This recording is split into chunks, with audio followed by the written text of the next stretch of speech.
Okay, this video is going to give the solutions for this code to evaluate exercise that we did in class. And so the key thing is here, if you were absent, this is really something that would be good for you to try to do yourself for a little bit and then come back and check the solutions. So the idea is you're trying to figure out what are the problems with the code, and the key thing is to understand that the assumption here is that to assume that the rest of the code is good.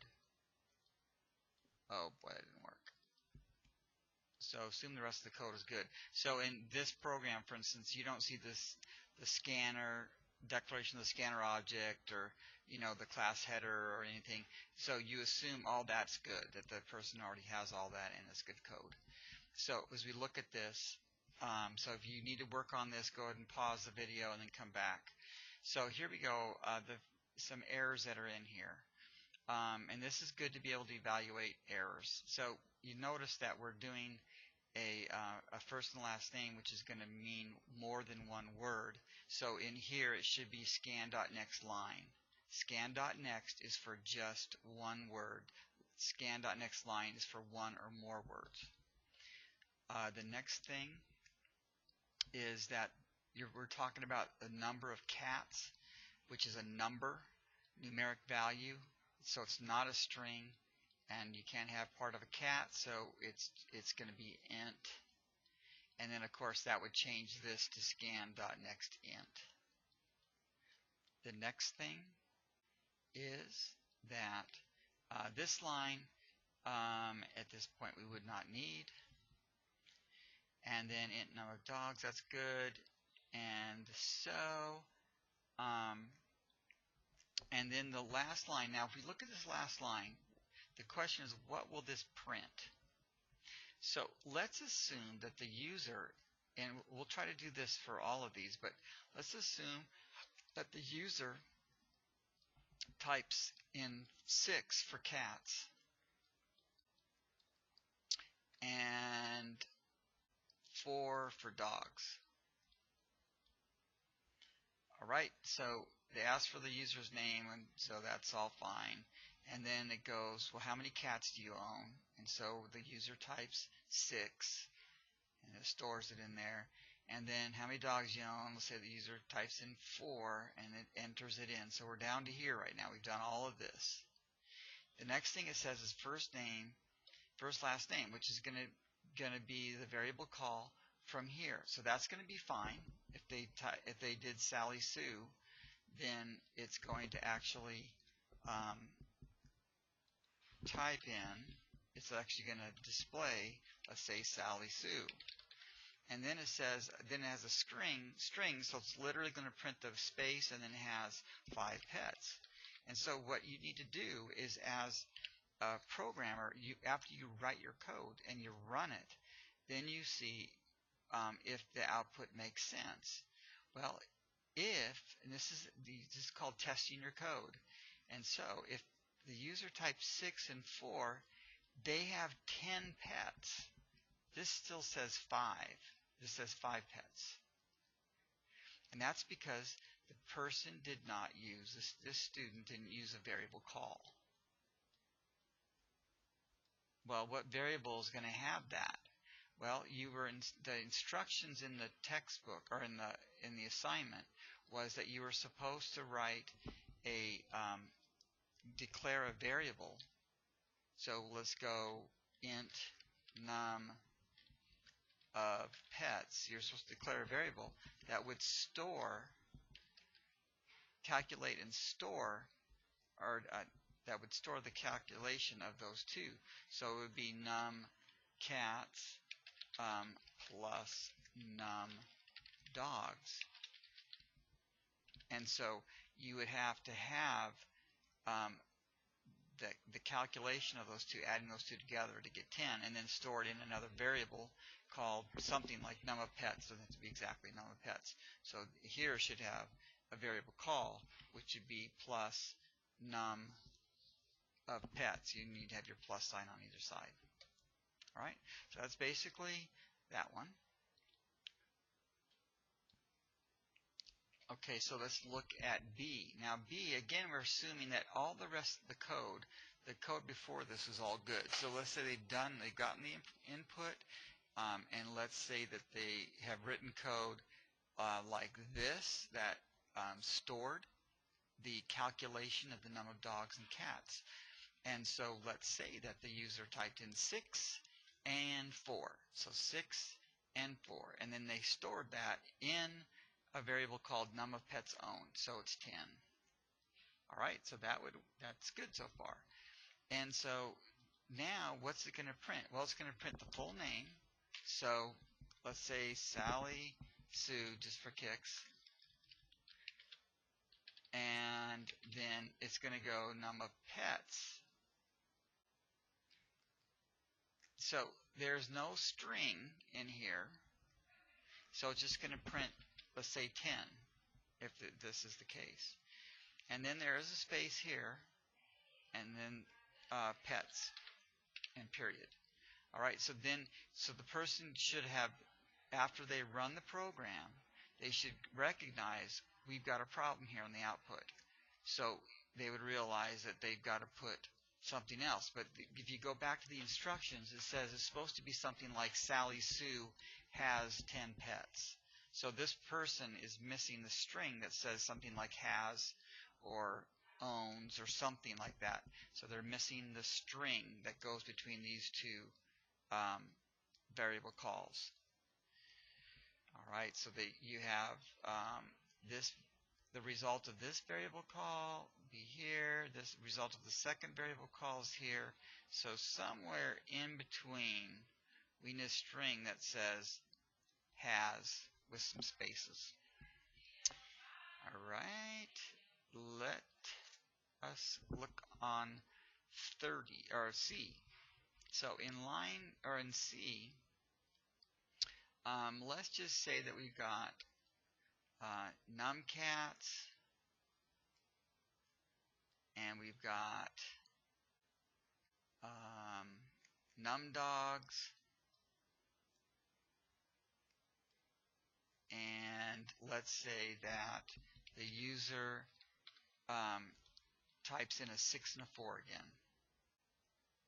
And so the 6 goes into here, and the 4 goes in here. So we're assuming that the programmer did put in the code that made that happen.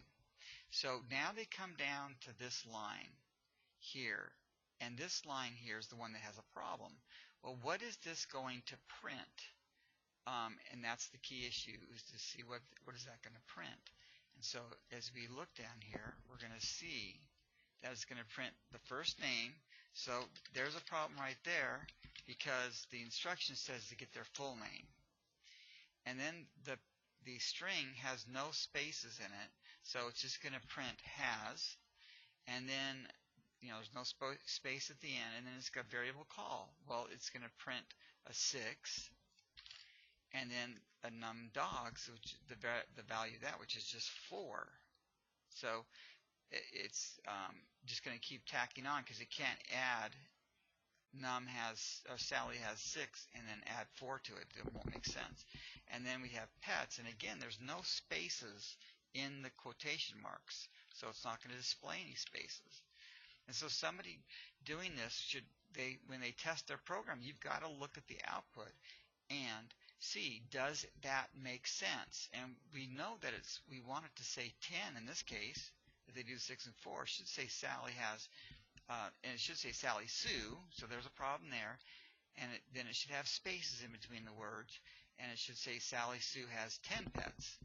And so that's some code that they're going to have to work through and make changes to. Okay, let's look at D. Now with D, here's the problem.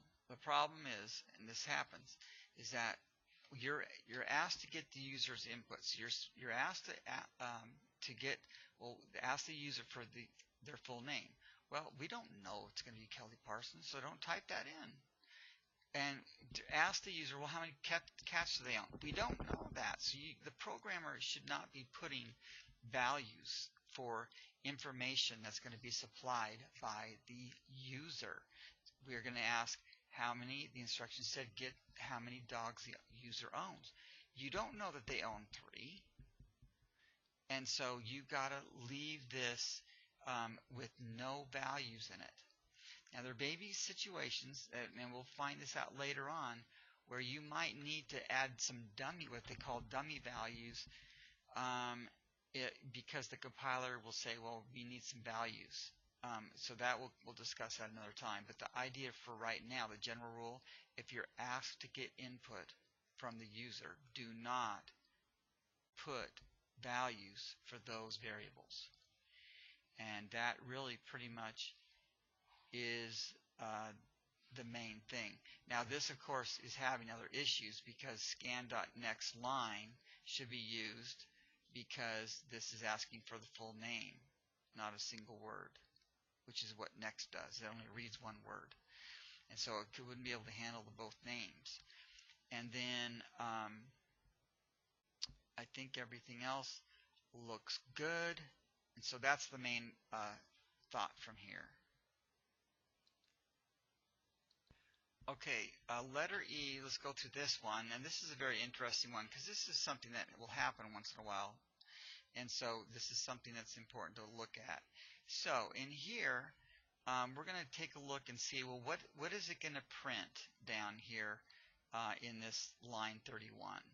So what is going to be the output? Well, let's follow the code as the compiler would and see what happens. So it says string full name. Okay, so all it does is it sets up this memory location. Here it sets up the memory location, num of cats, and then it assigns a 1 to it. And then here it goes num of dogs, so it sets up the memory location and puts a 4 in it.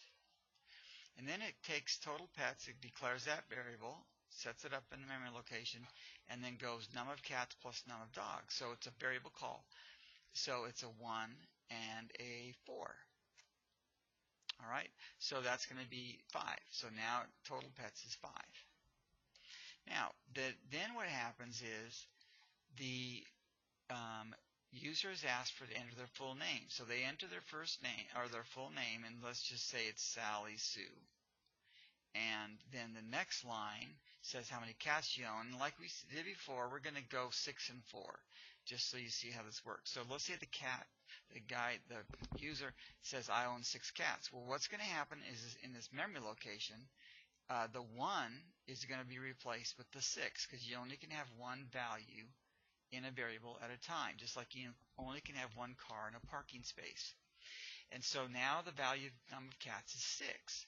The next one is it asks for the number of dogs. They say 4. In this case, it stays the same. So this is still num of 4. This is still 4.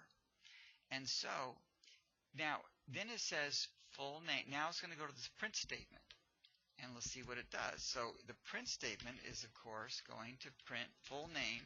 And so as we can see, full name has Sally Sue in it.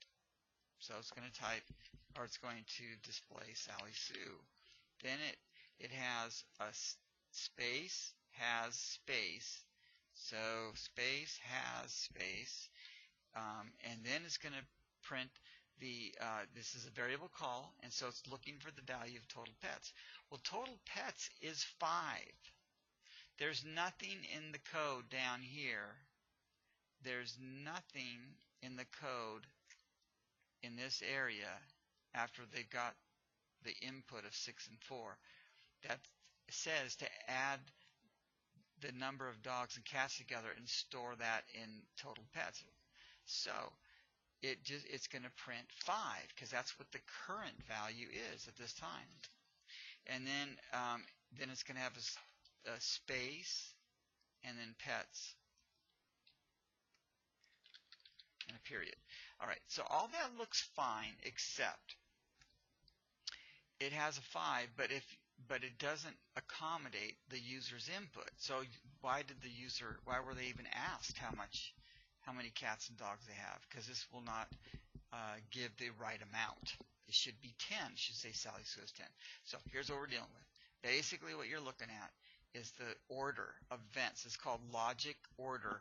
And so the point is that the total pets has to be taken care of down here. Oh boy, I messed that up.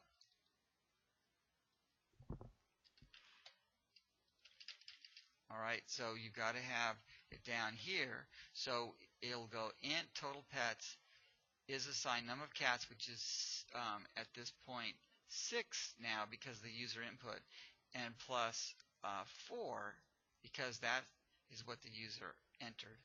And so that's going to be 10, which is going to be stored in total pets. So this changes to 10, and now it'll print 10. Sally Sue has 10 pets, which is what would make sense if the user types in a 6 and a 4. So remember, if the user is going to, if we're getting input from the user, do not assign values to them. Right? So that's the problem with E, and that's it.